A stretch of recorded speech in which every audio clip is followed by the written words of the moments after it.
बारे में क्या विचार है। परमेश्वर ने हमें व्यस्त होने का बुलावा नहीं दिया, बल्कि फलदार होने का दिया है। सो यदि कोई मसीह में है तो वह नई सृष्टि है, पुरानी बातें बीत गई हैं। मेरे माता पिता मुझे प्रेम नहीं करते थे, सभी बातें, पर मेरे साथ दुर्व्यवहार किया गया, सभी बातें। मुझे अच्छी शिक्षा नहीं मिली, मेरा जन्म समाज के निचले तबके में हुआ था, आप नहीं जानते, सभी बातें नहीं हो जाती हैं। आइए देखते हैं इफिसियों 1:3, 4 और 7। उनमें मसीह में आपको आइंदा प्रेम को खोजना नहीं पड़ता, आप प्रिय होते हैं। अब ये समझ लें, यीशु मेरी प्रार्थना है कि लोग ये समझ लेंगे, परमेश्वर को आपसे प्रेम है। कुछ लोगों से नहीं, वे सबसे प्रेम करते हैं, पर वे आपसे प्रेम करते हैं। आमीन। इफिसियों 1:3 और 4। हमारे प्रभु यीशु मसीह के परमेश्वर और पिता का धन्यवाद, महिमा, वाहवाही और प्रशंसा हो कि उसने हमें मसीह में आशीष दी है। ऐसा नहीं कि वे किसी दिन हमें आशीष देंगे, जिसने हमें आशीष दी है, कहा मसीह ने।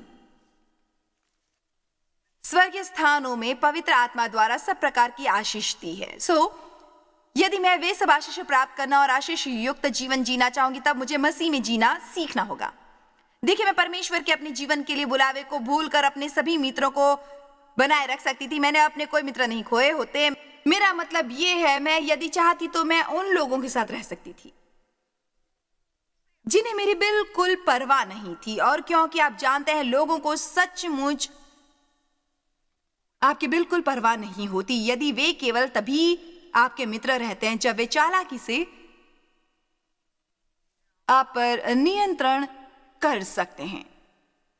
मेरे कहने का मतलब यही है कि अगर लोग आप पर नियंत्रण नहीं कर सकते तो वो आपकी परवाह भी नहीं करेंगे, बिल्कुल भी नहीं।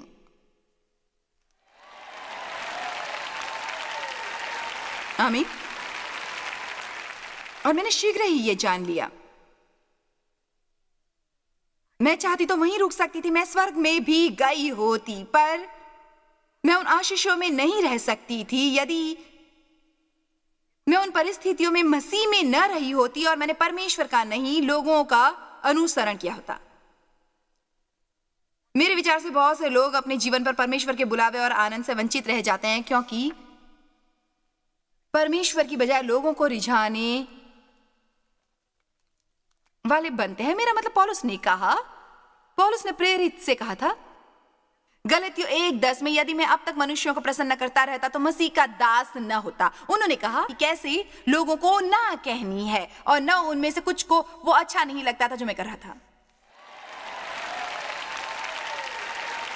मैं आपको दूंगी एक आंकड़ा। हमें आंकड़े अच्छे लगते हैं। आपको शायद इससे मदद मिले। 10% लोगों को आप अच्छे नहीं लगते।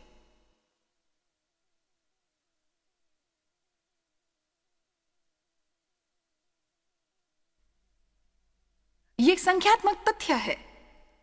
इसलिए हर वक्त सभी लोगों को प्रसन्न करने की कोशिश आपको मार डालेगी। वे आपका जीवन चुराएगी, शांति चुराएगी, आपका आनंद चुराएगी। और इससे क्या फर्क पड़ता है कि उन्हें आप अच्छे नहीं लगते जब परमेश्वर को आपसे प्रेम है।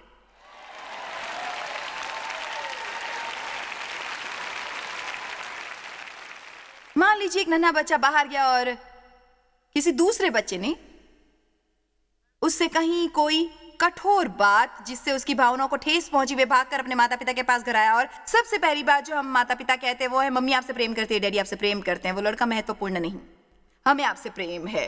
उसे इस बात से शांति मिलती है और वो तुरंत ठीक ठाक हो जाता है। हमें जब दुनिया में ठेस लगे तो हमें बिल्कुल यही कहने की आवश्यकता है, हमें परमेश्वर के पास भागकर उन्हें हमें यह बताने देना चाहिए, मुझे तुमसे प्रेम है, मैं तुम्हें कभी नहीं ठुकराऊंगा, मैंने तुम्हें बनाया है, मेरे विचार से तुम सुंदर हो। आमीन।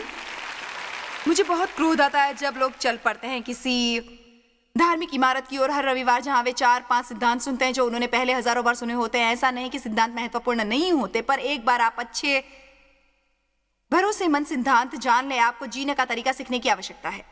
आपको अपने और अन्य लोगों के साथ मित्रतापूर्वक रहना और परमेश्वर के साथ संबंध स्थापित करना सीखने की आवश्यकता है।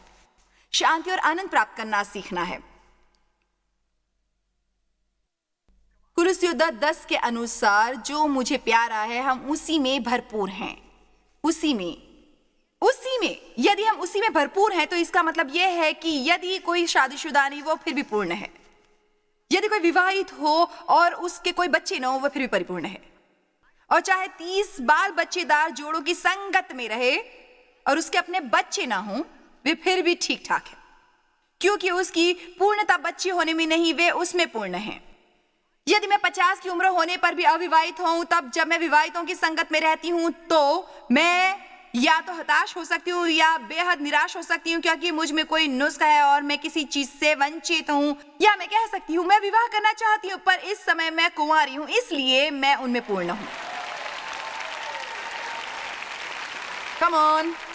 यदि किसी ने अपना जीवन साथी खो दिया हो और उनके सभी मित्र विवाहित हों, तब वे उनकी संगत में अपने को अस्वीकार्य समझते हैं। उन्हें स्वयं को कभी भी अस्वीकार्य नहीं समझना चाहिए, क्योंकि मसीह उनके स्थान है। हमें इस योग्य होना चाहिए कि हम किसी के साथ भी आराम से रह सके, कहीं भी।